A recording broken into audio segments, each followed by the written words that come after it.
Hello everyone, आप सभी का स्वागत है फिर से एक नए वीडियो के साथ। आज के वीडियो में हम बात करने वाले हैं एसएससी सीजीएल 2020 की शिफ्ट के। मैंने दो शिफ्ट लिए हैं। 16 अगस्त की जो शिफ्ट है वो शिफ्ट सेकंड, और 20 अगस्त की शिफ्ट सेकंड। देखो, ये जो शिफ्ट है इनका जो लेवल है, मतलब थोड़ा मॉडरेट से कह सकते हैं कि थोड़ा टफ की तरफ था, या कह सकते हैं कि टफ था। मतलब कि जो ओवरऑल देखा जाए सारी शिफ्टों के कंपैरिजन में थोड़ा डेटा थोड़ा कैलकुलेटिव था या थोड़ा टाइम टेकिंग था। देखो, टफ या इजी होने का मतलब ये नहीं है कि मतलब आप, कुछ लोग ये सोचेंगे कि हमसे इसके क्वेश्चन बनेंगे नहीं, ऐसा कुछ नहीं है। नए क्वेश्चन कुछ नहीं पूछे गए हैं, वही प्रीवियस ईयर पैटर्न पे बेस्ड है, बस डेटा को थोड़ा बहुत कैलकुलेटिव बना दिया गया, बाकी ऐसा कुछ नहीं है। और टफ या इजी होना, देखो ये डिपेंड करता है अलग अलग लोगों के लिए अलग अलग। किसी ने अगर अच्छी तैयारी की है तो उसको चीजें आसान लगेंगी, किसी की तैयारी कम है तो उसको चीजें टफ लगेंगी। बाकी देखो, अगर आप अभी सीजीएल का एग्जाम देने जा रहे हो तो ये शिफ्ट जरूर करके जाना, ये आपके लिए हेल्पफुल होंगे, क्योंकि आपको हर एक सिचुएशन के लिए तैयार रहना है। और स्पेशली जो प्रीवियस क्वेश्चन है उनमें जो अच्छे शिफ्ट थे उनको तो आपको सॉल्व करना ही चाहिए। ओके, बिना टाइम वेस्ट करे स्टार्ट करते हैं। पहला क्वेश्चन है कि ट्राइंगल एबीसी में डी है वो एबी पर पॉइंट है, और ई है वो ई, और एफ है बीसी पर पॉइंट है, such that D F A C के पैरेलल है and D E A F के पैरेलल है। बीई की वैल्यू 4 है, सी एफ की वैल्यू 3 है, और ई एफ की वैल्यू है। ओके, देखो इसको सॉल्व करने से पहले मैं आपको एक चीज बता देता हूँ, यहाँ पे मैंने लिख दिया है। देखो, जब ऐसे एक ट्राइंगल है एबीसी जिसमें ये डी और ई क्या है, दो पॉइंट दिए हैं हमें, ठीक है। तो अगर ये मैं कह दूं कि ये दो लाइन पैरेलल है इसके, तो क्या होता है, जो हमारे थेल्स थ्योरम है तो उसमें क्या होता है, जो ए डी का रेशियो यानी ये वाला रेशियो बटे डीबी का रेशियो, यानी जो करस्पॉन्डिंग साइड का रेशियो है, एक्चुअली सिमिलर होते हैं ट्राइंगल, इसलिए आ जाता है रेशियो। और यहाँ पे ए ई और ई सी का बराबर होता है। या फिर अगर ए डी के साथ हम पूरी लेंथ ले लें ए बी, और ऐसे ही ए ई के साथ पूरी लेंथ ले लें ए सी, तो उस केस में क्या होता है, इनका इसके बराबर भी होता है, D E upon B C, ठीक है। तो वही इसमें यूज करने वाले हैं। देखो, ये ट्राइंगल हमें दिया गया था ए बी सी, इसमें हमें जो लाइन दी है डी एफ पैरेलल है ए सी के, एंड जो डी ई है वो ए एफ के पैरेलल है। जो मैंने सेम कलर से दो एरो के निशान लगा रखे हैं वो लाइन पैरेलल है। देखो, हमें क्या दिया था, जो बीई की वैल्यू थी वो 4 दी गई थी, और सी एफ की 3। बीई 4 है ये वाली, और सी एफ की 3 है ये वाली। ये नहीं पता, सपोज इसको मैं के मान लेता हूँ, यानी ये वाली डिस्टेंस में के मान रहा हूँ, ठीक है।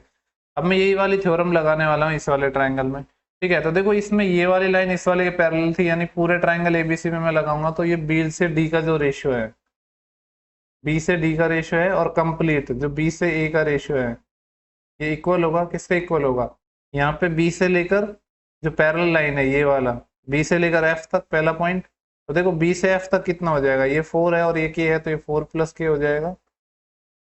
और बी से पूरा कंप्लीट, तो देखो 4 है और ये 3 है, 7, और ये के, तो पूरा कितना हो जाएगा, 7 प्लस के, ठीक है। ऐसे देखो, अब दूसरे ट्राइंगल में बात करते हैं। ये वाली लाइन सिमिलर थी इस वाली लाइन के, तो हम बात कर रहे हैं ट्राइंगल ए बी एफ में, इसमें भी हम वही थेल्स थ्योरम लगा देते हैं। तो यहाँ पे क्या आएगा, वही देखो B D upon D A, यानी बी से डी का रेशियो और बी का ए से रेशियो, ये सेम रेशियो आएगा, ये बराबर आ जाएगा किसके। यहाँ पे देखो, अभी थोड़ा पॉइंट चेंज हो गया, यहाँ पे बी से पहले क्या आएगा, ई आएगा, क्योंकि हम सिर्फ इस ट्राइंगल की बात कर रहे हैं।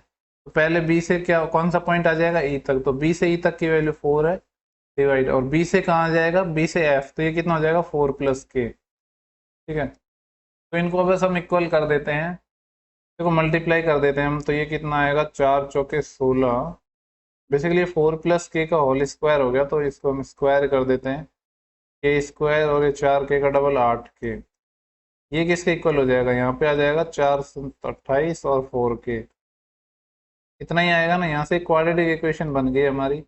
देखो, इसको हम सॉल्व कर लेते हैं थोड़ा, तो ये आ जाएगा के स्क्वायर, और ये कितना है, देखो 8 के है यहाँ पे, और यहाँ पे 4 के है, तो इधर आएगा तो ये 4 के हो जाएगा, है ना।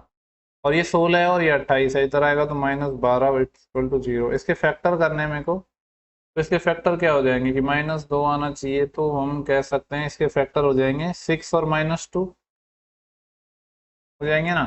तो हमारी वैल्यू क्या आ जाएंगी, एक तो के की वैल्यू -6 आ जाएगी, और एक 2 आ जाएगी। देखो, फैक्टर आप अपने अकॉर्डिंग कर सकते हो जैसे करोगे। देखो, -6 तो वैल्यू पॉसिबल नहीं है, तो के की वैल्यू 2 ही वैल्यू पॉसिबल है, ठीक है। और 2 है, और यही हमसे पूछा था कि ई एफ क्या है, जो कि के माना था हमने, के की वैल्यू 2 है, तो 2 इस सवाल का हमारा करेक्ट जवाब हो जाएगा, ठीक है। तो एक अच्छा क्वेश्चन है, ठीक है, ध्यान रखना आप लोग। ओके, इसके बाद हम सेकंड क्वेश्चन की बात करते हैं। क्वेश्चन नंबर 2 बोल रहा है कि एबीसी एक ट्राइंगल है जिसमें ए बी बी सी और सी ए दिया है। देखो ये पता होना चाहिए आपको कि ये एक वैसे भी देखो ये पाइथागोरियन ट्रिपलेट ही होगा, क्योंकि हमें यहाँ पे पूछा है कॉस सी समथिंग, तो ये सिर्फ राइट एंगल ट्राइंगल में बनते हैं। वैसे भी आपको ट्रिपलेट की नॉलेज होगी तो आपको ये पता भी होगा। देखो यहाँ पे बी कहाँ बनेगा, देखो ये सेम पॉइंट है यहाँ पे बी बी, यानी बी पे यहाँ पे 90 आ जाएगा। इसको मैं ए मान लेता हूँ, इसको मैं सी मान लेता हूँ। अब यहाँ में हमें दिया है ए बी की वैल्यू 20 है, यानी ये वाली 20 है, बी सी 21 है और ए सी कितना है 29 है। ओके, आगे हमसे पूछ रहा है कि कॉट सी प्लस समथिंग ये क्या होगा। देखो एक बात ध्यान रखना आप, जिस भी एंगल के सामने, जैसे मैं अगर इस एंगल की बात करूँ तो इसके एंगल की बात कर रहा हूँ, तो इसके सामने जो होता है ना वो परपेंडिकुलर होता है, बाकी हाइपोटेनस तो फिक्स होता है, जो दूसरी साइड होती है वो बेस हो जाती है। यानी जिस भी एंगल की बात करते हैं उसके सामने होता है परपेंडिकुलर। तो कॉट सी कितना हो जाएगा, देखो टेन सी लंब बटे आधार होता है, तो ये आधार बटे लंब हो जाएगा, यानी ये लंब है तो आधार कितना हो जाएगा हमारा 21, यानी बेस, और बटे कितना हो जाएगा, ये आ जाएगा हमारा 20 height perpendicular, plus cos x, देखो साइन होता है लंब बटे कर्ण, तो ये क्या हो जाएगा कर्ण बटे लंब, यानी 29 बटे 20, हाइपोटेनस बटे परपेंडिकुलर हो जाएगा ना कॉसेक, -2 इंटू टेन। टेन क्या होता है लंब बटे आधार, या हम कह सकते हैं कि क्या होता है परपेंडिकुलर बटे बेस। ठीक है, तो अब एक ही बात कर रहा है, लेकिन जो ये है तो अब इस केस में क्या होगा, परपेंडिकुलर ये होगा और बेस ये हो जाएगा, तो ये हो जाएगा टेन क्या होता है परपेंडिकुलर बटे बेस, तो परपेंडिकुलर कितना हो जाएगा 21 और बेस कितना हो जाएगा 20, ये हो जाएगा ना। अब देखो इसको सॉल्व कर लेते हैं। देखो ये 21 गुना 20 प्लस एक टाइम है और ये -2 टाइम है, तो -1 टाइम बच जाएगा, ये तो 29/20 है, और यहाँ से कितना बच जाएगा 21/20, और एलसीएम लेंगे हम तो 9 माइनस ये आ जाएगा 8, 8/20 आ जाएगा, जिसको हम सॉल्व करेंगे तो 4 दूनी 8 और 4 पंजे 20, 2/5 आ जाएगा। क्लियर है। तो देखो नेक्स्ट क्वेश्चन डीआई का सिंपल सा है। ये हमसे क्या पूछा है, इसमें जो वरुण का बोनस है वो अमित और नितिन दोनों के बोनस से कितना % कम होगा। तो देखो ये सिंपल क्वेश्चन है, इसको आप कर लेना। डीआई के क्वेश्चन तो नॉर्मली इजी आते हैं, ऐसे नहीं है कि बहुत ज़्यादा टफ आते हैं। ठीक है, नेक्स्ट क्वेश्चन की बात करते हैं हम। क्वेश्चन नंबर 4, ये बोल रहा है कि ए बी एक क्या है, एक डायमीटर है किसका, सर्कल का, और पॉइंट सी और डी ए बी के अपोजिट साइड्स में है। ठीक है, देखो एक सर्कल बना लेते हैं हम। ठीक है, चलो कुछ टेक्नोलॉजी का इस्तेमाल कर लेते हैं, हम एक सर्कल बना लेते हैं कुछ इस तरह का। ठीक है, तो मैं थोड़ा बीच में से ब्लैंक कर देता हूँ ये एरिया। ठीक है, ये एक सर्कल हो गया, इसमें क्या बोल रहा है कि ए बी क्या है, हमारा डायमीटर है, यानी ये पॉइंट ए हो गया, ये बी हो गया, ये क्या होगा डायमीटर हो गया। आगे बोल रहा है कि जो पॉइंट सी और डी है ए बी के अपोजिट साइड्स में है। ठीक है, मैं यहाँ पे कहीं सी को मान लेता हूँ, यहाँ पे मैं कहीं डी को मान लेता हूँ। आगे क्या दिया गया है कि जो एंगल ए सी डी है वो 25 है, ए सी डी, यानी ए को मैं सी से मिला देता हूँ और सी को डी से। तो जो हमारा ये वाला एंगल है ये 25 डिग्री दिया है। ठीक है, ए सी डी 25 है, और ई है वो लघु चाप, यानी माइनर आर्क बीडी पर एक पॉइंट है ई। ठीक है, ई कहीं यहाँ पे एक पॉइंट है। हमसे क्या पूछ रहा है कि एंगल बी ई डी पर बताना है हमें, यानी बी से ई। देखो ये वाला एंगल हमें फाइंड करना है। ठीक है, पॉइंट्स को मैं मिला देता हूँ आपस में, इसको भी मैं मिला देता हूँ। ठीक है, अब देखो अगर मैं इसको यहाँ से मिला देता हूँ, एक सेकेंड, देखो इसको भी मैं यहाँ से मिला देता हूँ, क्योंकि ये क्या है डायमीटर है, जो डायमीटर है वो सरकमफ्रेंस पे कितना एंगल बनाता है 90 एंगल बनाता है, यानी ये पूरा कितना हो जाएगा 90 हो जाएगा। ठीक है, अब देखो ये वाला 25 है, और ये भी तो जो डायमीटर है हमारा जो सरकमफ्रेंस पे 90 बनाएगा, यानी 90 में से 25 जाएगा तो ये कितना हो जाएगा 90 में से 20 जाएगा 70, यानी ये 65 हो जाएगा। ठीक है, अब देखो एक प्रॉपर्टी आपको पता होगा कि जब सेम हमारा जो बेस होता है या सेम आर्क पे जो सरकमफ्रेंस पे एंगल बनते हैं वो क्या बनते हैं, सेम बनते हैं। ठीक है, तो अब बात करें जैसे कि इस वाले की एंगल की, कि जो देखो इस वाले बेस बेस ए डी पर, या सरकम हम आर के ए डी पे कह सकते हैं, बेस ए डी पे यहाँ पे 25 बना रहा है, तो इस सेम बेस पे और कौन सा एंगल बन रहा है सरकमफ्रेंस पे, ये वाला एंगल बन रहा है, यानी ये वाला भी 25 रहा होगा। ठीक है, और देखो ये 90 है, ये 25 है, ये एक ट्राइंगल है, तो ये वाला एंगल कितना रहा होगा, 90 और 20, ये कितना हो जाएगा 115, 115, तो 180 में से 115 जाएगा तो कितना बचेगा, 65 बचेगा आई थिंक। ठीक है, और देखो पॉइंट ए, पॉइंट बी, और मैं अगर बात करूं पॉइंट ई और पॉइंट डी, ये चारों सरकमफ्रेंस में है, यानी कि हम मैं ये कह सकता हूं कि जो ए बी ई डी है ये क्या एक साइक्लिक क्वाड्रिलेटरल है। और जो साइक्लिक क्वाड्रिलेटरल है तो आपको पता है जो कि आमने सामने के जो एंगल्स होते हैं उनका सम 180 होता है। जब ये 65 हो गया तो ई कितना हो जाएगा, यानी ये वाला एंगल कितना हो जाएगा यहाँ पे 180 डिग्री माइनस 65। ठीक है, 180 में से 60 जाते हैं तो 120, 5 और जाएंगे तो 115, तो 115 हो जाएगा। ठीक है, ओके नेक्स्ट क्वेश्चन की बात करते हैं। तो देखो ये भी ठीक ठाक क्वेश्चन है, थोड़ा इतना कुछ कैलकुलेटिव तो नहीं है खैर। ये बोल रहा है कि एबीसी तीन दुकानदार हैं, किसी समरूप वस्तु पर इतने रुपए का मूल्य अंकित किया है। देखो तीन जो हमारे शॉपकीपर है ए बी एंड सी, उन्होंने एमपी फिक्स कर दिया कितना रुपए। अब बोल रहा है कि अलग अलग डिस्काउंट दे रहे हैं एबीसी तीनों, ये दे रहा है 20-20 की दो डिस्काउंट दे रहे हैं, ये 25-15 के दो, ये 30-10 की दो। ठीक है, सक्सेसिव डिस्काउंट देते हैं। तो बोल रहे हैं कि जो कौन सा दुकानदार है यानी जो कौन सा शॉपकीपर है वो मैक्सिमम छूट देगा। देखो मैक्सिमम छूट ग्राहक के लिए कब होगी, देखो यहाँ पे जो सम की बात करूं मैं, क्योंकि आपको पता है हम ये वाला फॉर्मूला यूज करते हैं a plus b minus a b upon 100, ऐसा ही कुछ यूज करते हैं। अब देखो यहाँ पे सम तो कांस्टेंट है, 20 और 20 40 है, यहाँ पे भी 40 है, यहाँ पे भी 40 है, यानी जो फर्क पड़ेगा वो किससे पड़ेगा, इनके मल्टीप्लिकेशन से, यानी ए बी वाले टर्म से।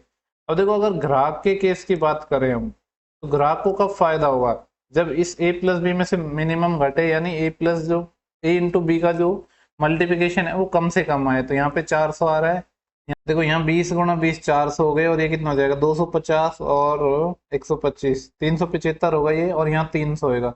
यानी इस वाले केस में जो सी सेलर है ये जब डिस्काउंट देगा 30 और 20 का, तो यहाँ पे से जो हमें जो खरीदने वाला है उसको मैक्सिमम डिस्काउंट मिलेगा। ठीक है, कितना मिलेगा, देखो ये 40 में से 30 जाएगा तो 37% मिलेगा। तो हमसे पूछ रहा है कि कौन सा वो सेलर होगा और कितना डिस्काउंट होगा, तो सेलर तो होगा सी। देखो तो दो ऑप्शन तो हमारे हो ही नहीं सकते हैं, ऑप्शन नंबर बी और सी। ठीक है, अब हमें लेकिन अमाउंट भी पूछा है तो अब निकाल लेते हैं कि 4820 है, इस पे हमें कितना डिस्काउंट दे रहा है, ये 37% डिस्काउंट दे रहा है, वो डिस्काउंट ही पूछा कितना होगा, तो 37/100 हो जाएगा ये। ठीक है, अब इसको सिंप्लीफाई कर लेते हैं। देखो ये एक जीरो से एक जीरो ये चले जाएगा और ये पॉइंट ही यहाँ आ जाएगा। ठीक है, अब देखो 7 और 2 का यूनिट डिजिट की बात करूँ तो मैं 4 आएगा, ये दो ऑप्शन हमारे ऑलरेडी बाहर हो गए थे, और 4 सिर्फ यूनिट डिजिट किस में है, इसमें नहीं है, सिर्फ इसमें है। तो यूनिट डिजिट भी बहुत कमाल की चीज़ है, आप इसका इस्तेमाल किया करो। क्वेश्चन नंबर ये हमारा था 5। क्वेश्चन नंबर 6 की बात करते हैं। ओके, ये बोल रहा है कि एक 9 डिजिट नंबर है कुछ इस प्रकार से, 88 से कम्प्लीटली डिविजिबल है। तो बोल रहा है क्यू के मैक्सिमम मान के लिए इसकी वैल्यू क्या होगी। देखो मैं इस नंबर को यहाँ पे लिख लेता हूँ, 9 डिजिट है, मैं एक जीरो आगे और चिपका लेता हूँ इसके, 07, और ये क्या है P5964Q28। ये 88 से कंप्लीट डिविजिबल है, इसका मतलब 11, और 8 से डिविजिबल होगा। तो 8 की डिविजिबिलिटी का रूल आपको पता है कि लास्ट के जो 3 डिजिट हैं अगर वो 8 से डिविजिबल होंगे तो नंबर भी 8 से डिविजिबल होगा, होगा कि नहीं।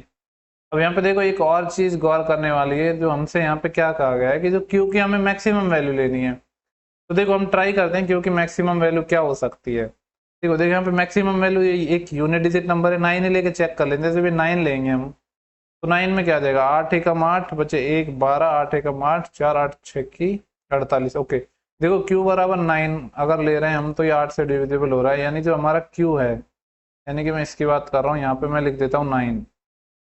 ठीक है, ये बोल रहा है अब P की वैल्यू क्या होगी, जब देखो 8 से तो हमने डिविजिबिलिटी चेक कर ली, अब 11 से डिविजिबिलिटी चेक करने का रूल क्या है, जो अल्टरनेट हमारी जो टर्म है इनका सम ले लो, यानी इवन नंबर पे जो डिजिट है और ऑड नंबर पे है उनका सम का डिफरेंस ले लो।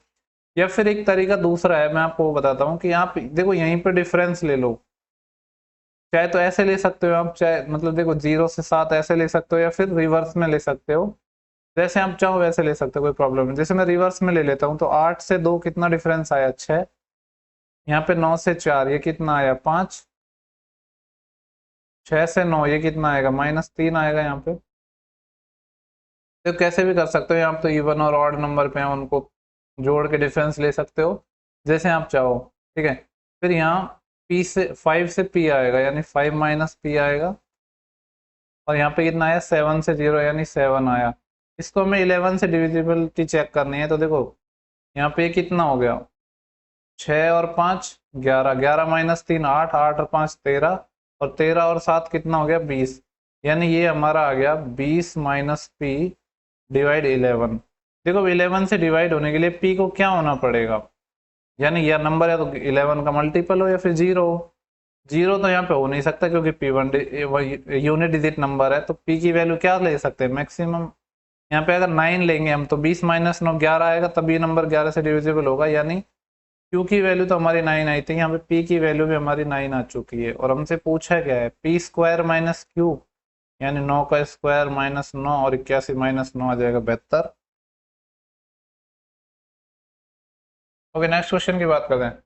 देखो ये क्वेश्चन दिखने में इजी लग रहा होगा, पर काफी लोग इस क्वेश्चन में फंसते हैं, ठीक है। देखो आपको यहाँ पे ऐसा बनाना है कि देखो यहाँ पे एक तो तरीका होता है कि यहाँ पे देखो 16 आ रहा है, यानी यहाँ पे 4 चाहिए हमें। तो अगर आप और क्वेश्चंस की तरह इसको बनाने चाहोगे ना, तो वैसे नहीं बनेगा। मैं इसमें आपको एक सिंपल तरीका बताता हूँ। इस पैटर्न पे मैंने बहुत सारे क्वेश्चन देखे हैं, और हर एक क्वेश्चन वैसे बनेगा भी जैसे मैं बता रहा हूँ। देखो ये 12 बटे कुछ समथिंग है, और यहाँ पे इंटीजर आ रहा है, यानी जो यहाँ पे नंबर रहा होगा ए, ये 12 का ही कुछ फैक्टर रहा होगा, जैसे कि 3 या 4, कुछ 3 हो सकता है, 4 हो सकता है, कुछ ऐसा रहा होगा। जैसे अगर मैं यहाँ 4 रखूं तो देखो ये कितना आएगा, 4 माइनस 12/4, यानी आएगा 4 माइनस 3, 1 बराबर 1, तो 4 सेटिस्फाई कर रहा है। तो यहाँ पे ए की वैल्यू हमारी 4 होगी, सिंपल। जब ए की 4 होगी तो 4 का स्क्वायर 16/16, ए की वैल्यू 4 है, 4 का स्क्वायर 16, तो 16/16 एक आ जाएगा, ये 17 आ जाएगा। देखो ये अगर इस पैटर्न पे सवाल आया ना, तो मैंने ये तरीका बताया है कि आपको यहाँ पे ए की कुछ ऐसी वैल्यू लेनी है जो कुछ 12 के ही, जो यहाँ पे जो ऊपर नंबर होता है उसके कुछ मल्टीपल में हो। ऐसे बहुत से क्वेश्चन पूछे हैं एसएससी ने जो ऐसे नॉर्मली बन सकते हैं। ओके, नेक्स्ट क्वेश्चन की बात करते हैं। क्वेश्चन नंबर 8 है। बोल रहा है कि एक वृत्त पर एक पॉइंट ए से 2 टेंजेंट खींची गई है, ए बी और ए सी। ओके, देखो ये अच्छा क्वेश्चन है एक, ठीक है। देखो मैं यहाँ पे डायग्राम बनाता हूँ, ठीक है। एक सर्कल हम ड्रॉ कर लेते हैं, ठीक है। देखो यहाँ पे हमें क्या करना है, लाइंस ड्रॉ कर लेते हैं हम, जैसे कि ओके। देखो पॉइंट, इसको मैं पॉइंट ए मान लेता हूँ, यहाँ से मैंने 2 टेंजेंट खींच दी, ये इसको बी और सी पर टच कर रही है। ये पॉइंट मैं यहाँ पे मान लेता हूँ कि ये पॉइंट बी है, यहाँ पे पॉइंट मान लेता हूँ कि सी है। आगे हमें क्या देगा, ए बी और ए सी पर पॉइंट, देखो ए बी, देखो शायद इंग्लिश में आपको दिख नहीं रहा हो, मैं इसको थोड़ा नीचे कर देता हूँ। ओके, ए बी और ए सी पर बिंदु पी और क्यू क्रम से इस प्रकार है। देखो यहाँ पे पी और क्यू इस प्रकार है कि जो पी क्यू है वो वृत्त को बिंदु आर पे टच कर रहा है, यानी यहाँ पे एक लाइन ऐसे है, यहाँ पे ये पॉइंट पी है, यहाँ पे एक पॉइंट क्यू है, ये टच कर रहे हैं इसको आर पे, ठीक है। आगे हम बोल रहे हैं कि जो ए बी की वैल्यू 11 है, यानी ये वाली लेंथ है कंप्लीट, यहाँ से यहाँ तक कितनी है, 11 है। और ए क्यू की वैल्यू 9 है, ए क्यू ये वाली 9 है, और हमें ए पी 7 दिया है, यानी ये वाली वैल्यू 7 है यहाँ से यहाँ तक। देखो यहाँ आपको पता होना चाहिए इसमें क्या होता है, जो ये ट्राइंगल का पेरीमीटर है, यानी ट्राइंगल का जो पेरीमीटर है वो किसके बराबर होता है, ट्वाइस ऑफ कोई भी एक ये जो टेंजेंट है ए बी, ठीक है। या फिर क्योंकि दोनों टेंजेंट बराबर होती हैं, क्या कह सकते हैं, ट्वाइस ऑफ ए सी, ठीक है। अब हमसे पूछ रहा है कि इसमें पी क्यू की लंबाई बता दो, यानी पी क्यू ये वाली लेंथ बतानी है। तो देखो इसका पेरीमीटर कितना हो जाएगा, यानी ये हो जाएगा 16 प्लस पी क्यू की लेंथ नहीं पता है, इसको हम लिख लेते हैं पी क्यू बराबर होगा ट्वाइस इंटू ये वाली टेंजेंट कितनी है, ए से लेकर बी तक की लेंथ कंप्लीट 11 है, 22 हो गया। तो यहाँ से पी क्यू कितना आ जाएगा, 22 माइनस 16 6 आ जाएगा। यही हमसे पूछा है।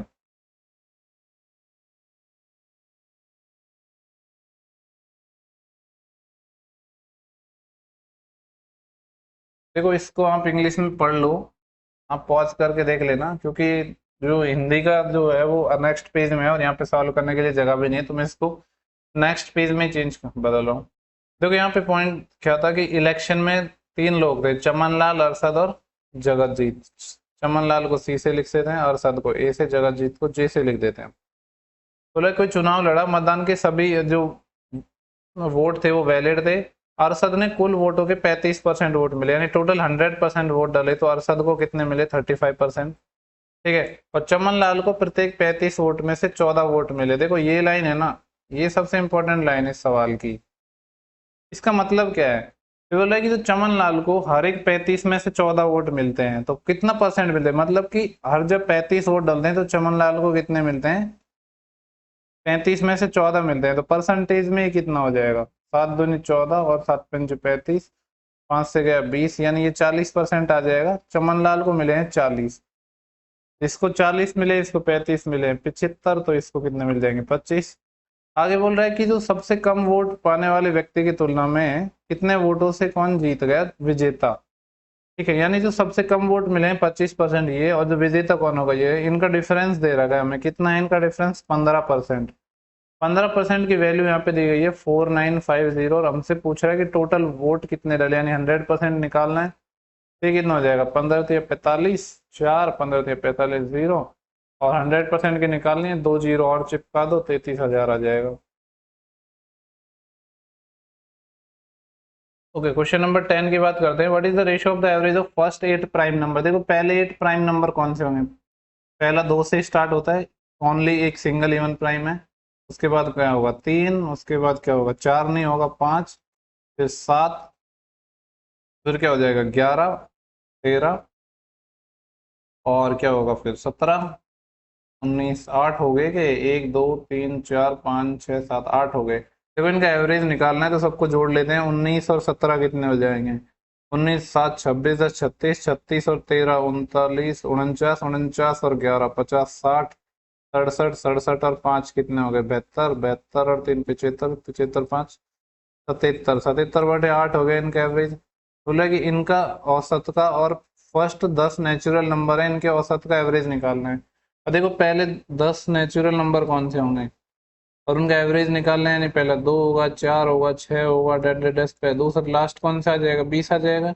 यानी यहाँ से 2 कॉमन ले लूँ तो क्या आएगा 1 से 10 आएगा, और 1 से 10 आप पता है फर्स्ट n नेचुरल नंबर खत्म होता है n+1/2, इसका हम यूज कर लेते हैं। और इसका हमें एवरेज निकालना है तो 8 से और डिवाइड, सॉरी 10 नंबर है 10 से और डिवाइड कर देते हैं। ठीक है, तो ये कितना आ जाएगा 10 से 10 चले गया, 2 से 2 चले गए, 11 आ गया ये इनका एवरेज। तो हमें निकालना है 77:8:11। देखो 11 से 7 टाइम चले गया तो ये कितना आ जाएगा 7:8। यही हमसे पूछा था सवाल में।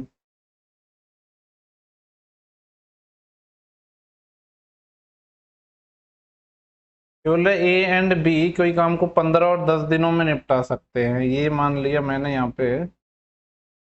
ठीक है, ये ए मान लिया और ये मैंने मान लिया बी। ये बोल रहे हैं कि ये 15 दिन में कर सकता है और ये 10 दिन में कर सकता है, तो यहाँ पे 30 एलसीएम आ जाएगा, 15 दूनी 30, 10 तिया 30। ठीक है, आगे बोल रहा है कि वे एक साथ कार्य करना शुरू करते हैं लेकिन 4 दिन के बाद बी छोड़कर चले जाता है। देखो दोनों ने साथ मिलकर काम शुरू किया, तो एक दिन में कितने करेंगे 5 काम, तो 4 दिन में कितने हो गए 20 काम इनके हो चुके हैं। अब बच्चा कितना है 10 काम। तो क्या बोल रहा है कि फिर ए नए कामगार के साथ सी के साथ कार्य करता है, यानी अब बी छोड़ गया हमारा, तो काम कौन करेगा ए करेगा 2 की एफिशिएंसी से, और सी का नहीं पता कितनी एफिशिएंसी है। बोल रहा है कि टोटल कार्य को 3 दिन में कर देते हैं। तो देखो नेक्स्ट 3 दिन में ए कितना करेगा 2 की एफिशिएंसी से, इस 10 में से 6 तो ए ने किया होगा, यानी बचा जो 4 है वो किसने किया है सी ने किया है, तो सी की एफिशिएंसी कितनी आ जाएगी 4 काम किया है 3 दिन में, ये इसकी एफिशिएंसी आ जाएगी। अब आगे हमसे बोल रहा है कि ओके, बोल रहा है कि वह 40% पार्ट को कितने टाइम में करेगा, सी की बात कर रहा है। टोटल काम है 30, इसका 40% निकाला मतलब 2/5। सी की एफिशिएंसी का भाग दे देते हैं तो सी कितना हो जाएगा 4/3।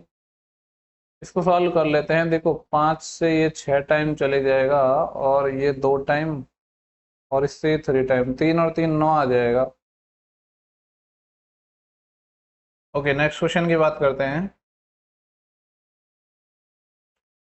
देखो ये पूछ रहा है कि इसकी वैल्यू क्या होगी। देखो चलो इस क्वेश्चन को मैं आपको वैल्यू पुटिंग से बता देता हूँ, आपकी तमन्ना पूरी कर देता हूँ। जनरली मैं वैल्यू पुटिंग से मतलब बताता तो दोनों तरीके से हूँ, पर इस क्वेश्चन में मेरे को लगता है वैल्यू पुटिंग ज़्यादा है। देखो 45 रख सकते हो आप, कोई प्रॉब्लम नहीं, क्योंकि सारी चीज़ें 45 पे लगा जाएंगी। ये सेम आती, लेकिन यहाँ पे स्क्वायर है ये लगाया, 45 रखना आसान भी होगा, देखो कॉट 45 कितना हो जाएगा 1 अपॉन यहाँ पे कोसेक 45 कितना हो जाएगा रूट टू का स्क्वायर करेंगे तो यहाँ पे 2 प्लस ये भी देखो सेम चीजें हैं, 45 से 1/2 हो जाएंगे प्लस 2 इंटू साइन 45 1/√2 1/√2 1/2 हो जाएगा, आधा और आधा मिलके एक बना देंगे और ये कितना हो जाएगा एक। तो दो आंसर आना चाहिए 45 डिग्री पे, कौन सा ऑप्शन देगा?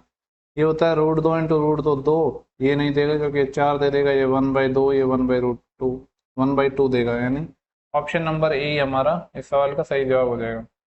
ओके नेक्स्ट क्वेश्चन की बात करें, देखो ये ए क्यूब प्लस बी क्यूब वाले फॉर्मूले पे है, ये बेसिकली क्या लिखा हुआ है हमारा, ये ए क्यूब लिखा हुआ है और जो ये है ये हमारा बी क्यूब लिखा है, और जो ये क्या है ये ए है और ये बी है, यानी क्या किया है यहाँ पे a cube plus b cube divide किया है ए प्लस बी से, ऐसे है ना। देखो जब इसका हम फॉर्मूला खोलते हैं, मैं आपको बता देता हूँ, आता होगा आपको, जैसे a cube plus b cube क्या होता है a plus b into a square minus a b plus b square, यही होता है ना। और यहाँ पे ए प्लस बी से इन्होंने ऑलरेडी यहाँ पे ए प्लस बी इन्होंने ऑलरेडी डिवाइड कर दिया, तो सिर्फ हमें ये बचा है, इसकी कंपैरिजन करनी है, ठीक है। ए हमारा क्या हो जाएगा, जो ये पहले टर्म है ये हमारी ए की वैल्यू हो जाएगी, बी क्या है हमारा ये हो जाएगा, क्योंकि हमें सोचना नहीं है किसके है, ए बी और हमें ऑलरेडी दे रखे हैं। कुछ नहीं, सिंपली स्क्वायर कर लेते हैं, इसका स्क्वायर करेंगे तो ये कितना आएगा 2 का स्क्वायर 4 गुणा 2 यानी 8 आ जाएगा, 8x स्क्वायर। ए से कंपैरिजन करेंगे तो ए की वैल्यू 8 आ जाएगी, तो 2 इंटू 16 माइनस, बात करते हैं बी की, ठीक है। तो ये इसका स्क्वायर करेंगे, यहाँ पे कितना हो जाएगा 9 या 27 वाई स्क्वायर आएगा, इससे इसकी कंपैरिजन करेंगे तो वाई 27 आ जाएगा, तो 27 से 81 माइनस सी की बात करें तो माइनस ए बी वाली टर्म आएगी ना, 2 तिया 6 √6 xy आएगी, इसकी कंपैरिजन करनी है इस वाले टर्म से, तो सी की वैल्यू -6√6 आ गई। यहाँ पे देखो माइनस माइनस प्लस हो जाएगा, ये 2√6 और ये कितना आ गया 6√6, इसको सॉल्व कर लेते हैं। देखो √6 और √6 6 बना देंगे, 6 6 36 36 दूनी 72, प्लस का 72 और माइनस का 81 -9 हो जाएगा, 16 में से 9 जाएगा तो कितना आएगा 7 बच जाएगा, यही तो हमारा आंसर हो जाएगा। ओके नेक्स्ट क्वेश्चन है कि बोल रहा है कि हृदय open a piggy bank and found coins. देखो ये कह रहा है कि एक इसका पिगी बैंक है जिसमें 1 रुपये 2 रुपये और 10 रुपये के सिक्के हैं, 1 रुपये के हैं, 10 रुपये के हैं और कितने रुपए के हैं, और एक के हैं, और पहले दो लिख लेता हूँ, 2 रुपये के हैं, उसके बाद 10 रुपये के सिक्के हैं। आगे बोल रहा है कि जो उनका सिक्कों का रेशो इस अनुपात में है और टोटल 72 कोइन है, यानी देखो ये 10 और 5 15 तो 17 एक 18 18 कोइन है, टोटल 18 की वैल्यू 72 है, एक की वैल्यू 4 है, 4 है तो इसका मतलब क्या हो गया, यहाँ 4 था 40 कोइन हो गए इसके, इसका 4 पंजो कितना आ जाएंगे 20, और 1 रुपये 2 रुपये 10 रुपये, तो यहाँ पे कुछ गड़बड़ है, 1 रुपये 2 रुपये 5 रुपये का नहीं है ना, यहाँ पे 5 का और लिखना था, यहाँ पे ये 5 का हो जाएगा, ठीक है। एक की वैल्यू 4 आई ना, तो 5 के कितने हो जाएंगे, 5 दूनी 10 हो जाएंगे, ये 1 2 5 10, 1 2 5 10, 10 5 2 1 10 5 15 17 18 18 की वैल्यू 72, एक की वैल्यू 4 आई, तो 40 4 पंजे 20, और यहाँ पे आएगा 8 आएगा, 4 दूनी 8, तो 4 एकम 4, तो ये कितने हो जाएंगे टोटल रुपए, 40 रुपये यहाँ हो जाएंगे, 40 यहाँ पे हो जाएंगे, 40 यहाँ पे हो जाएंगे और 40 यहाँ पे हो जाएंगे, टोटल 160 रुपये आ गए, ठीक है। यहाँ पे ठीक कर लेना, ये 5 यहाँ पे मिसिंग हो गया है, हिंदी में लिखा हुआ है।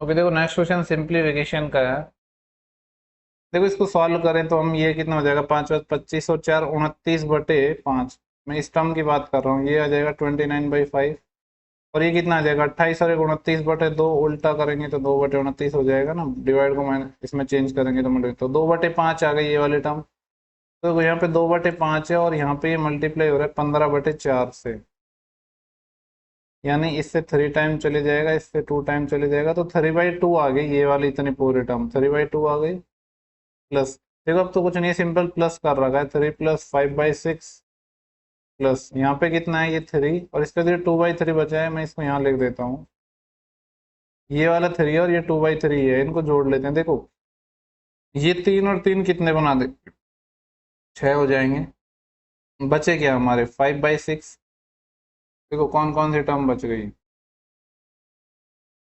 ये हमारा हो गया 5/6, एक तो ये वाला हो गया, एक 3/2 हो गया, ये हो गया। इनका हम एलसीएम ले लेते हैं, ठीक है। तो कितना आ जाएगा, इनका एलसीएम 6 ही आ जाएगा। तो 6 से 6 5 प्लस 6 में जब 6 2 3 टाइम जाएगा 9, और 6/3 2 2 दूनी 4, तो ये कितना आ जाएगा 13 5 18, 18/6 यानी 3 आ जाएगा। तो 6 + 3 आ जाएगा हमारा आंसर, तो 9 हो जाएगा हमारा आंसर, और ऑप्शन नंबर ए है। नेक्स्ट क्वेश्चन की बात करते हैं, क्वेश्चन नंबर 16। तो देखो ये हमें चाहिए, यानी इसके लिए हमें क्या बनाना पड़ेगा, 2x - 3x ले आए, तो उसका क्यूब करेंगे तो ये चीज निकल जाएगी ना आसानी से। देखो अब यहाँ पे ये है 4x, यहाँ पे अगर मैं डिवाइड कर दूं इससे एक्स स्क्वायर से, तो ये क्या आ जाएगा 4x² + 9/x², और ये 37 इधर आ जाएगा। ठीक है, देखो यहाँ से x² + 1/x² वाले फॉर्म में, यहाँ से मैं 2x - 3x डायरेक्ट निकाल सकता हूँ ना। कैसे निकालते हैं हम, जब पावर 2 से माइनस में आते हैं तो हम यहाँ करते हैं -2 करके रूट लेते हैं, -2। ठीक है, लेकिन 2 के साथ देखो ये 2 भी है और ये 3 भी है, ये वाला हमें भूलना नहीं है। तो ये 2 और 3 और आ जाएगा, तो ये कितना आ जाएगा, 3 दूनी 6 दूनी 12, 37 - 12 कितना हो जाएगा 25, 25 हो जाएगा 5। 2x - 3/x की वैल्यू 5 आ गई। अगर इसका क्यूब करेंगे तो ये निकल जाएगा, तो ये क्यूब करेंगे तो ये निकल जाएगा, कितना आएगा 5 का क्यूब यानी 125, के क्यूब + 3 के होता है ना, 3 × 5। लेकिन इसके साथ ये 2 और 3 और हैं, तो 2 और 3 6 और आ जाएंगे। 6 पंजे 30, 30 3 90, 125 और 90 कितने हो जाएंगे, 100 होता तो 225 हो जाता, लेकिन 10 कम, तो 215। ओके, नेक्स्ट क्वेश्चन है।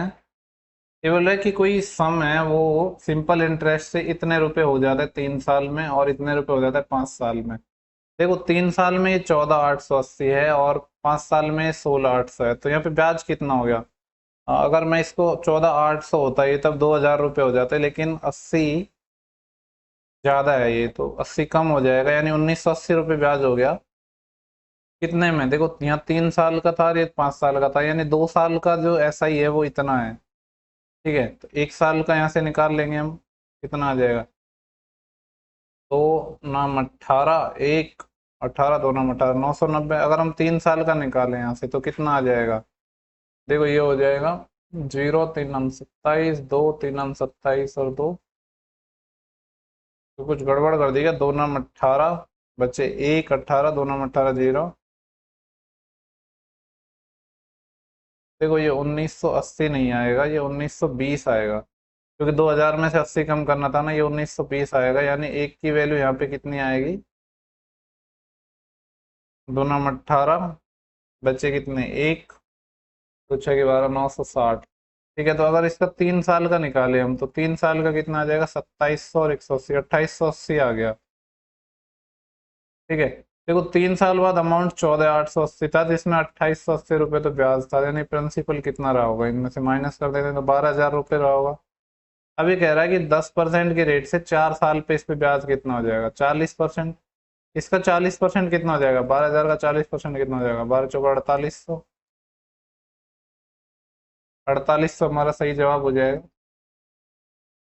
नेक्स्ट क्वेश्चन की बात करते हैं। देखो यहाँ पे कुछ नहीं है, अगर मैं इस 2 को इधर डिवाइड कर दूं, यानी यहाँ से मैं हटा के इसको मैं, तो यहाँ से साइन, मैं इस 2 को यहाँ से डिवाइड कर दूं, तो 3x - 15 की वैल्यू कितनी आ जाएगी, क्योंकि साइन की वैल्यू 1/2 आ रही है। साइन 1/2 कितने पे होता है, 30 पे होता है। तो x कितना से आएगा, यहाँ से 30 15 45 में 3 का भाग देंगे तो 15 ही आ जाएगा, x 2 आएगा। तो इसका एलसीएम लेंगे तो ये कितना आ जाएगा 7/2। ओके, नेक्स्ट क्वेश्चन है। देखो ये सिंपल क्वेश्चन है, DI पूछ रहा है कि 2016 से 20 तक पेड़ लगाए हैं, तो पूछ रहा है in which year the maximum number of trees planted.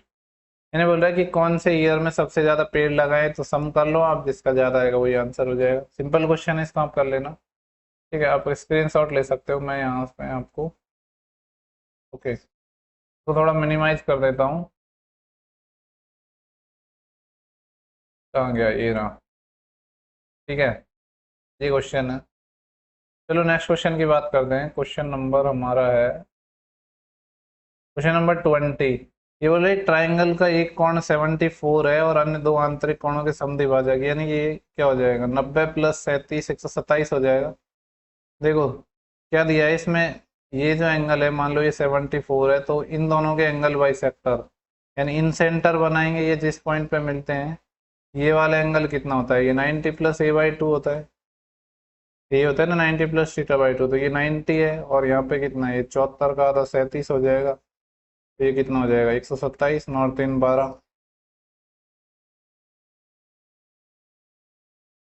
तो देखो ये अच्छा क्वेश्चन है, इसको ध्यान से देखना। देखो यहाँ पे हमें दिया गया है कि एक ट्रेन है 8 बजे स्टेशन ए से बी की तरफ निकलती है और एक 8:30 बजे बी से ए की तरफ निकलती है। ठीक है, क्या कहानी दी गई है, यहाँ पे एक ट्रेन है 8 बजे चलती है इधर, और दूसरी ट्रेन है वो 8:30 बजे चलती है इधर। ये 12 बजे पहुंच जाती है पहले ट्रेन यहाँ पे, यानी इसको लगते हैं ट्रेन ए को इधर जाने में, कह सकते हो ट्रेन ए को टोटल कितने लग रहे हैं, 4 आवर लग रहे हैं। और ट्रेन बी इधर से जा रही है, ये भी सेम टाइम पे जा रही है। देखो यहाँ पे कहा है हमसे कि 8:30 बजे निकलती है और स्टेशन बी पर उसी समय पहुंचती है, यानी बी ने कितने टाइम में पहुंच गया, आधा घंटा लेट चली थी तो 3.5 घंटे में, यानी 7/2 आवर में। ठीक है, देखो इस केस में ना तो हमें स्पीड दी है, ना ही हमें क्या दिया है, डिस्टेंस दी है। तो हम ऐसे क्वेश्चंस में क्या करते हैं, अपनी तरफ से कुछ भी मान लो, डिस्टेंस मान लो, ऐसी मान लो कि जो कैलकुलेशन करना आसान हो। तो देखो 7 और 4 28 मान लेते हैं, लेकिन हमें देखो यहाँ पे आधा घंटे की भी निकालनी पड़ेगी इसकी, यानी 56 मान लेते हैं कि ये डिस्टेंस कितनी है, 56 है यहाँ से यहाँ तक की। अगर ये 56 है और इन्हें 4 घंटे में तय करिए, इसका मतलब क्या हो गया, जो एक ही स्पीड कितनी आ जाएगी हमारी, 40 km/h आ जाएगी। ऐसे बी की बात करते हैं, देखो 56 डिस्टेंस है, बी ने 7/2 टाइम में तय करी है, तो जो बी की स्पीड क्या आ जाएगी, 56 में 7/2 का भाग देंगे तो ये कितना आ जाएगा, 16। अब देखो कहानी ऐसी थी कि यहाँ इसमें हमें रिलेटिव स्पीड का कॉन्सेप्ट लगाएंगे, लेकिन उनको हम उसके लिए हमें इनको सेम टाइम पे चलाना होगा। तो एक तो तरीका ये है कि या तो हम इसको आधा घंटा पहले जाके चला दे और डिस्टेंस बढ़ जाएगी, दूसरा तरीका है कि इसको पहले यहाँ से आधा घंटा चला लो, यानी 8 से 8:30 तक चला लो। जब इसकी 14 स्पीड है, 1 घंटे में 14 चलती है, तो आधा घंटे में 7 चल लेगी, ये वाली दूरी 7 चल रही। अब ये वाली जो दूरी बची है, इसमें ये वाली ट्रेन भी 8:30 बजे निकल रही है, ये भी 8:30 बजे निकल रही थी, रिलेटिव स्पीड का कॉन्सेप्ट लग जाएगा। ये डिस्टेंस 56 है, ठीक है, तो ये सेम अपोजिट डायरेक्शन में जा रही है, तो स्पीड हो जाएंगी ऐड, 16 और 14 कितने हो जाएंगे, 30। देखो ये डिस्टेंस बची कितनी है, 56 नहीं बचेगी, 56 में से 7 चल चुके हैं हम, तो ये 49 बचेगी। तो ये कितना आ जाएगा, 1 प्लस 19/30। देखो इसमें मिनट में बदल लेते हैं, 60 से मल्टीप्लाई कर देते हैं, तो ये 2, यानी 1 आवर 38 मिनट आ रहा है ये, 1 आवर 38 मिनट। लेकिन 1 आवर 38 मिनट कब से आ रहा है, इसका भी ध्यान रखना। ये आ रहा है 8:30 के बाद, यानी जो हमारा टाइम कितना हो जाएगा, 8:30 बजे में हमको जोड़ना है 1 घंटा और 38 मिनट। ठीक है, तो देखो 8:30 में 1 घंटा जोड़ेंगे तो 9:30, और 9:30 में 38 मिनट और जोड़ेंगे तो कितना आ जाएगा, 10:08। 10:08 पर ये एक दूसरे को ट्रेन मिल जाएंगे। ओके, यहाँ पे हमें क्या देगा, कक्षा 10 के जो टोटल 300 पीपल्स हैं, इनका कुछ परसेंटेज दिया है। ओके, देखो ये अच्छा क्वेश्चन है, थोड़ा सा टाइम टेकिंग कह सकते हैं, क्योंकि यहाँ पे क्या पूछा है, देखो यहाँ पे बोल रहा है कि ई में लड़कों की संख्या, देखो ये जो हमें दिया है नंबर ऑफ बॉयज का दिया है, गर्ल का नहीं दिया है, गर्ल का हम निकाल लेंगे। तो बोल रहा है कि ई में लड़कों की संख्या और लड़कियों की संख्या का अनुपात 3:4 है, ई की बात कर रहे हैं हम, ई का है हमारा ये रहा, यानी कि 3:4 में है। ठीक है, देखो टोटल 100% की वैल्यू कितनी दी है, यहाँ पे टोटल कितने थे, 300 लोग थे ना, 300 यानी 1% की वैल्यू कितनी आ जाएगी, 3 आ जाएगी। तो ई में है 14%, 14% की वैल्यू कितनी आ जाएगी, 42। 42 में से देखो अभी 3:4 में है बॉयज और गर्ल, यानी 7 की वैल्यू कितनी है, 42, 1 की वैल्यू 6 गुना है, तो बॉयज कितने आ जाएंगे हमारे, 6 18 और 6 चौको 24। पहले बॉयज और गर्ल का रेशो दिया है ना हमें, हाँ, ratio of the boys to the number of girls. Okay, ये बोल रहे हैं then the ratio of the number of boys in section E, section E में बॉयज, तो ई में बॉयज तो हमने निकाल लिए हैं 18, इसका रेशियो हमें निकालना है किससे। वैसे देखो अगर ऑप्शन पे भी ध्यान दो ना, पहला ही ऑप्शन 18 है और ऐसा कोई ऑप्शन नहीं है, देखो ये प्राइम नंबर है, प्राइम नंबर है, तो वैसे तो हमारे यही आंसर हो जाएगा, फिर भी निकाल लेते हैं, कोई प्रॉब्लम नहीं है। बोल रहे कि ई में लड़कों की संख्या और सी में गर्ल्स की संख्या। अब देखो सी में बॉयज कितने हैं, 34 हैं, और सी की बात करूँ तो सी का परसेंटेज 19 है, यानी टोटल कितने हो जाएंगे, 57 हो जाएंगे। 57 में से 34 तो हमारे बॉयज हैं, तो लड़की कितनी आ जाएंगी, 7 में से 4 गए तो, क्योंकि एक की वैल्यू 3 थी ना, तो 57 हो जाएंगे। 7 में से 4 गए तो 3, और 5 में से 3 गया तो 2। तो ये 18:23 यही हमसे पूछा था इस सवाल में। ठीक है, ओके। इसमें क्या बोल रहा है कि 15 और 17 में बी में नामांकित, देखो बी वाला डाटा ये बाद वाला है और ये शुरू वाला है। बोल रहा है कि 15-17 में बी में नामांकित छात्रों की संख्या और 14 और 16 में ए में नामांकित छात्रों की संख्या का अनुपात। देखो सिंपल क्वेश्चन है, इसको आप कर लेना, आप इसका स्क्रीनशॉट ले सकते हो। ठीक है, ये क्वेश्चन है और ये इसका आंसर है। ठीक है, देखो इसकी भी आप कैलकुलेशन करोगे ना, तो यहाँ पे 137 एक में ही आ रहा है और ये प्राइम नंबर है, और ये सब बन नहीं पाएगा। तो पूरी कैलकुलेशन मत करना, पहले ही आपको मतलब आधा करके ही आइडिया लग जाएगा कि आंसर हमारा क्या है। देखो सिर्फ 2 क्वेश्चन बचे हैं। देखो 24 क्वेश्चन इंपॉर्टेंट क्वेश्चन है। ये बोल रहा है गेहूं का एक ढेर है, शंकु के रूप में है, जिसका बेस दे रखा है, हाइट दे रखी है। बोल रहा है ढेर कैनवास से ढका जाना है, यानी जो ढेर है, यानी जो गेहूं का ढेर है उसको कैनवास से ढका जाना है, यानी शंक्वाकार शेप से ढका जाना है।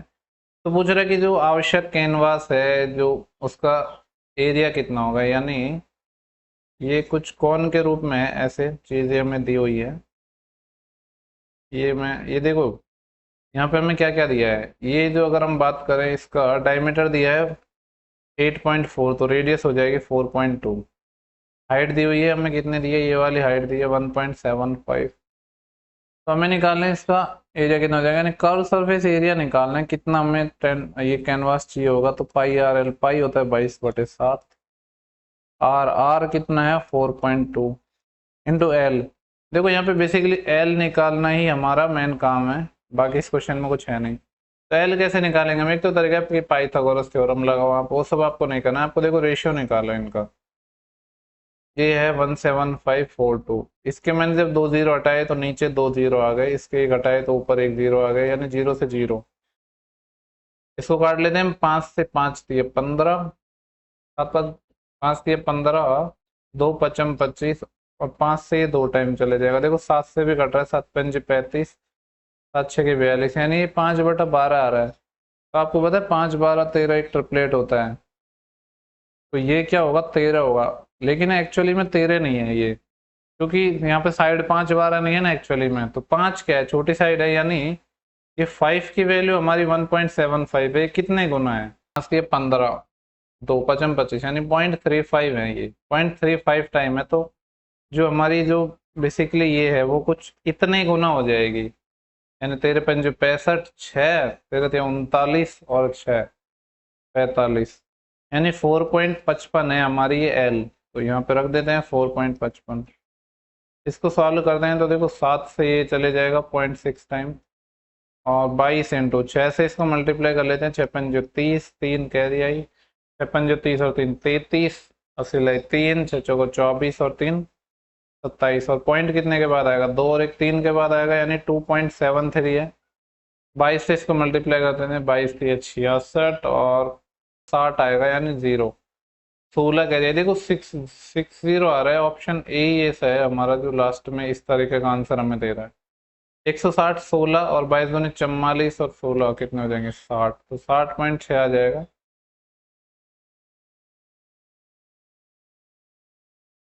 ओके, बोले कि Radha purchase a computer table for R 10,000।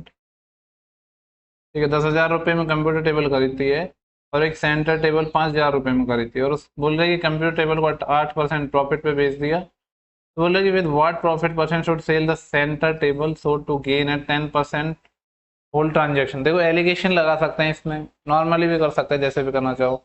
जैसे मैं एलिगेशन लगा देता हूँ, बोल रही है कि यहाँ पे देखो ये 10,000 है, इसका कॉस्ट प्राइस इसका 5,000 है, यानी इनके जो सीपीज का रेशियो है वो कितना आ जाएगा, 2:1 आ जाएगा। तो बोल रहा है कि पहली जो ये है इसको 8% के प्रॉफिट पे बेच रही है, इसका नहीं पता है हमें, लेकिन यहाँ पे पता है कि ओवरऑल 10 है। ठीक है, 10 से ज़्यादा तो होगा ये।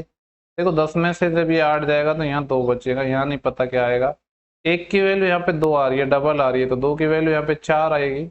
पे क्या होगा, ये बड़ा होगा, इसमें से इसको माइनस करेंगे तो ये कितना आ जाएगा यहाँ पे 10 और 4 14।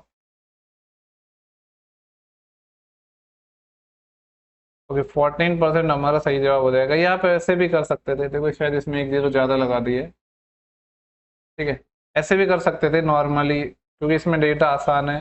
तो बोला कि 10,000 रुपए की एक टेबल थी, इसमें को इसने 8% लाभ पर बेच दिया, तो 10,000 का 8% कितना होता है, 800 के लाभ पे बेच दिया, ठीक है। तो बोला कि पूरे लेन देन में इसको 10% लाभ हुआ है, यानी पूरा लेन देन कितना है 15,000 का, 15,000 पे 10% का लाभ है, यानी 1,500 रुपये का लाभ हुआ है। 800 का लाभ इसमें हो चुका था, लेकिन जब यहाँ पे 1,500 का हुआ है, तो जो दूसरी चीज है उस पर 700 का लाभ हुआ होगा। तो 700 का लाभ हुआ है वो 5,000 पे हुआ है, तो 100 पे कितना हो जाएगा, ये 50 आ जाएगा, जीरो से जीरो, 14%। क्योंकि इसमें डेटा आसान था तो ऐसे भी कर सकते हैं, ठीक है। तो ये हमारी शिफ्ट हो चुकी है। बाकी जो मैंने दो इंपॉर्टेंट शिफ्ट बताई थी, जो सेकेंड शिफ्ट है उसका वीडियो भी मैं जल्दी डालने वाला हूँ, तब तक आप ये सॉल्व कर लो, ओके। और आपको पीडीएफ वगैरह चाहिए तो मैं रोज टेलीग्राम पे डालता रहता हूँ, आप वहाँ से डाउनलोड कर सकते हो, okay. Thank you for watching, have a good day.